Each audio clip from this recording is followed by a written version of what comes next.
I just wanted to preface this video by saying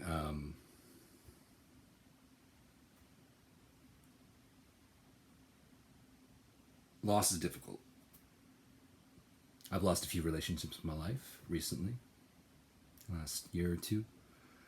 I've changed a few relationships, let's say. Not exactly loss, but well, I didn't lose them, but I changed them, and there's loss involved because they're not really part of my life anymore, at least at this point.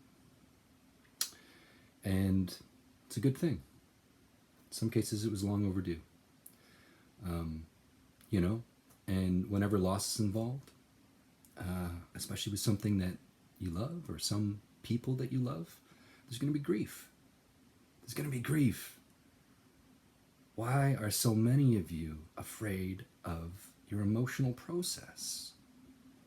You're afraid of your tears. You're afraid of the grimace. You're afraid of the loud yelling voice when you lose control. And again, like, don't go on the street and spew this stuff onto strangers, but do it in your own home. Find someone who's strong, that loves you, that you can express yourself with. Feel your emotions, process them. You know, man, I've been through some shit. I still got grief from both my folks dying that I'm trying to work out. I mean, maybe that's a lifelong process when you lose people you love that are very, very important to you. But, you know, and when I say lose, I mean lose off the planet, not just not speaking to anymore. But in any case, it's a process, you know. If you see me out there, if you see glassy eyes, if you see me looking a little vacant, if you see me looking vexed, I'm going through the process. If you see me laying on the grass staring at the sky, I'm healing. That is not a passive process. I'm very active. I'm doing something right now. So be happy. I'm happy. I'm happier than I've been for years. I feel lighter.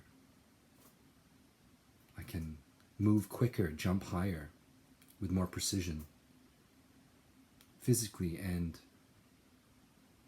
mentally, spiritually at the moment. I've got a long process to go, but people, don't just let go and move on. There's shit to do. Do your work. Do your work. Feel it. Get into it. It's okay. Find the right container. Don't just fucking vomit all over everybody all the time. Hopefully, I mean, you know, maybe you're going through the really, really toughest shit, and maybe you can't help but just spew your grief over any moment that's in front of you. And I understand that. I do. And hopefully someone can help you and take you aside so, you know, you can get a handle on it and redirect it in a constructive way. But I'm good. I'm good. I'm moving better. I'm healing. And, you know, this next message is going to be, well, kind of serious. I was struck with something because that's how it goes, you know, in this pathway that some of us walk.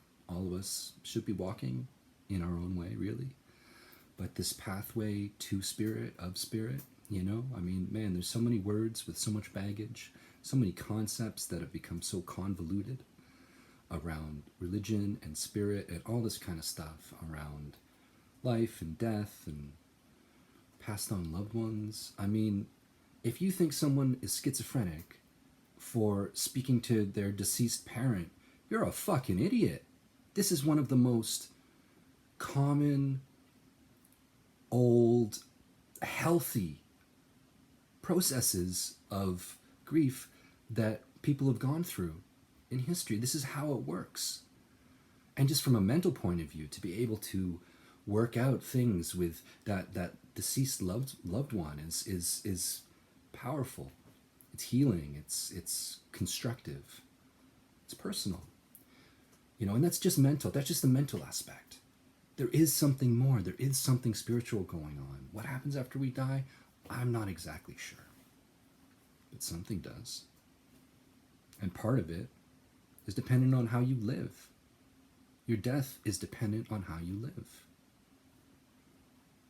And when you die, it's not just over like the light switch off, unless that's deeply what you desire. And I can't imagine that just, you know, blinking into dark oblivion is a very enjoyable experience, because even after your last breath, you're going to be aware of what's going on up to a certain point.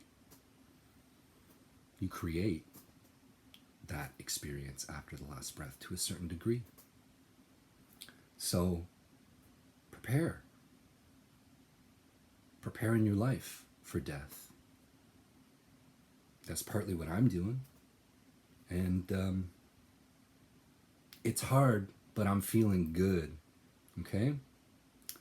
And just all these small-minded people that want to cast aspersions on others that are walking their spiritual path, that are using their intuition, that are loving and forgiving or supporting their deceased loved ones, that are talking to God. I mean, all these kinds of things, to pathologize that is sick. It's actually mentally ill to try to attack people that are going on a spiritual journey and utilizing these various engagements that people have used for generations and generations. You know, modernity will play a nasty ass trick on your mind, make you stupid. So, I'm doing good. I'm walking my path. I'm facing my grief, and I'm healing. And part of that allows me to produce powerful messages like you're about to hear. Love you guys.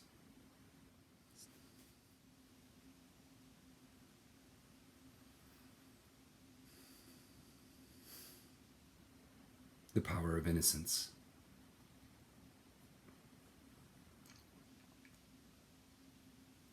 Very potent.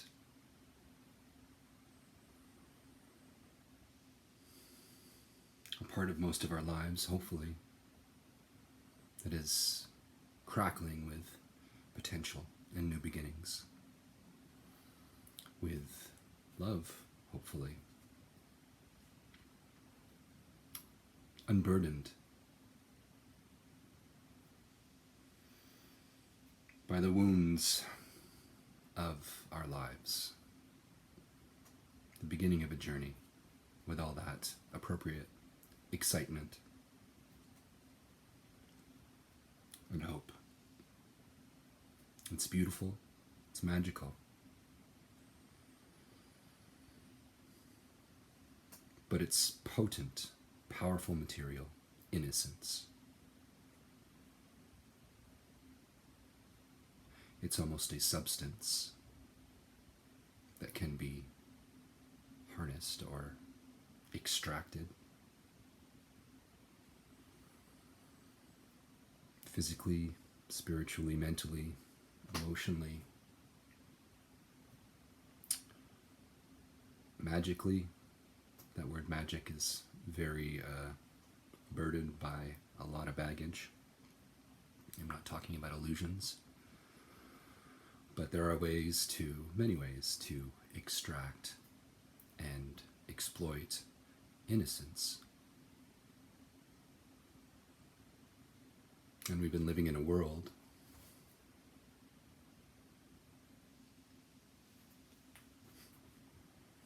makes you sad. I don't know, felt something in my eye there, but it's sad. We're living in a world where if you have enough success, enough power, you can find innocence and sap it, drink it, consume it.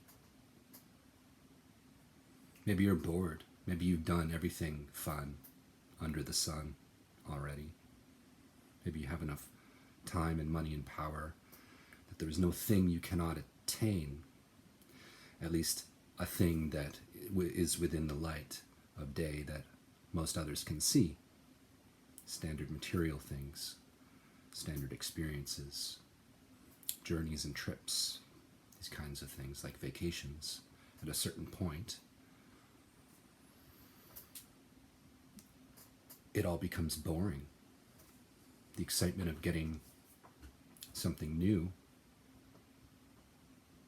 has very little impact because you've already gotten the newest thing just yesterday or last month.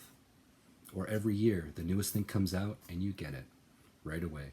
Maybe you're one of the first people on the planet to get it because you have so much money and power. But this is a habit that some human beings wander into, fall into. Some are born into it. Powerful, rich families for generations that know that life gets a little boring when you can acquire any material thing that you want in very little time with very little effort. It's a bit of a catch-22, I suppose. One wants to become successful and attain resources like wealth to be able to be fulfilled, to be able to be happy and have a sense of achievement, but too much resource and wealth and power, too much success, at least material success, can remove the necessary process of challenge and overcoming.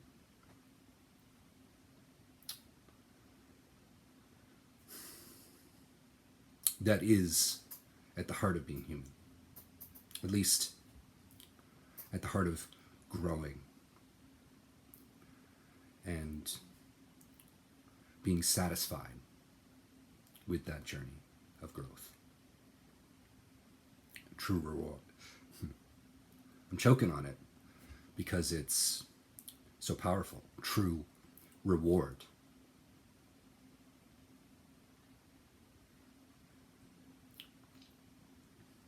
Something that's difficult. Something that asks more of you than you think you can give, or than you thought you could give. Something that causes you to become more,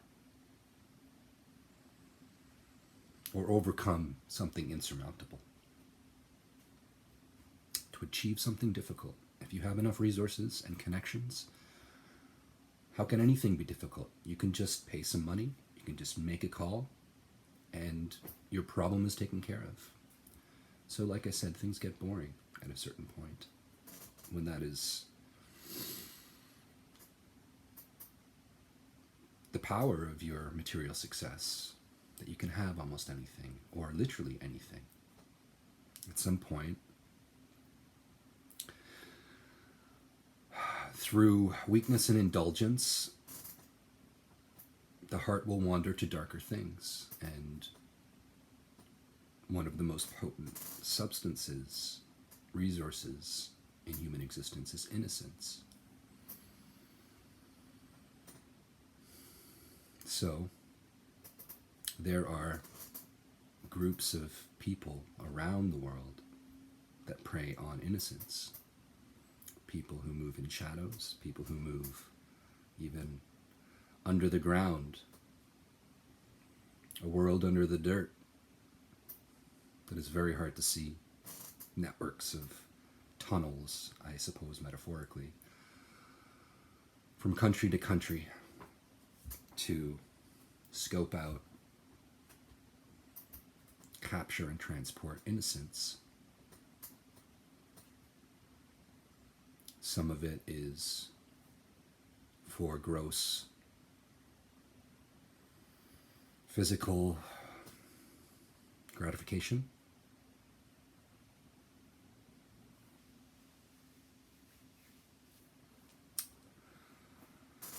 But intuitively, I get the sense that that is just a part of it, almost a surface part of it, that there, and again, you know, you guys have to start opening your minds up, because this world is moving in a direction that I think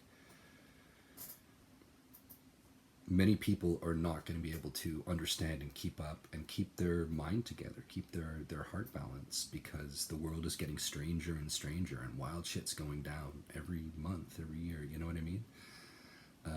what you thought was true about the world was a minimization of the larger truth that we all live in. A functional simplification to allow the average person to live without getting overwhelmed and being frightened, and to live in blissful ignorance. And as this process and network of preying on innocence is being looked at,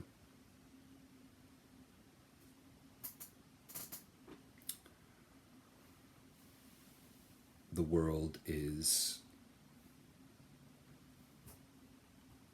whether we like it or not, becoming less simple.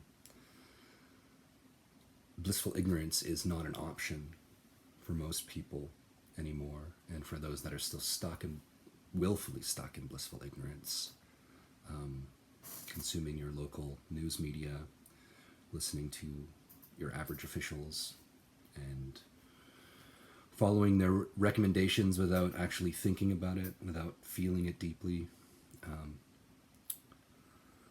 That's going away. Blissful ignorance is not going to be a privilege for most people for very long. And the wider, deeper, stranger world that has always been there is becoming undeniable. But this is a larger process. There are seasons within the cycles, phases of the revolution. And I do mean revolution.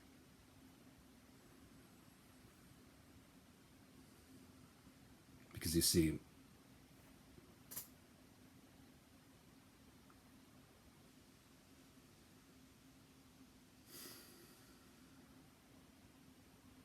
there is a war, you might say, going on, that has been going on. At least it appeared to be a war.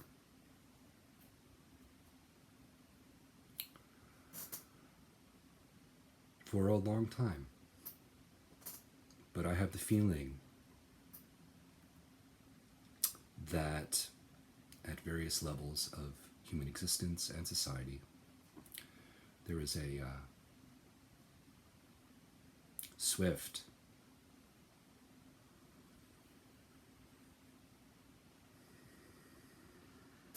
swoop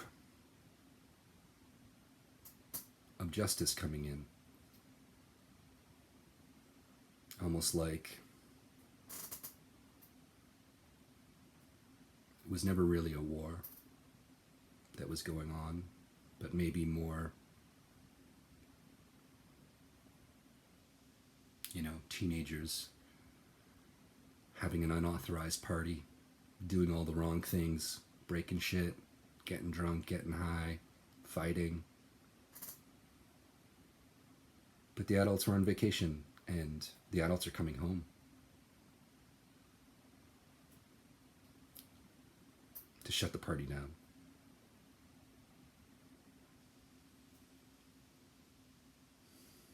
I suppose in that metaphor, there's a certain amount of innocence attributed to the teenagers who are having the party.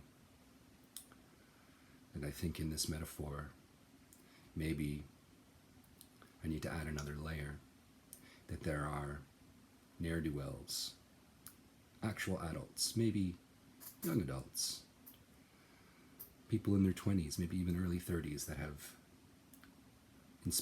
inspired or coerced or directed these teenagers how to get their booze, to not use condoms, to get more rowdy, to get in a circle and get in fist fights.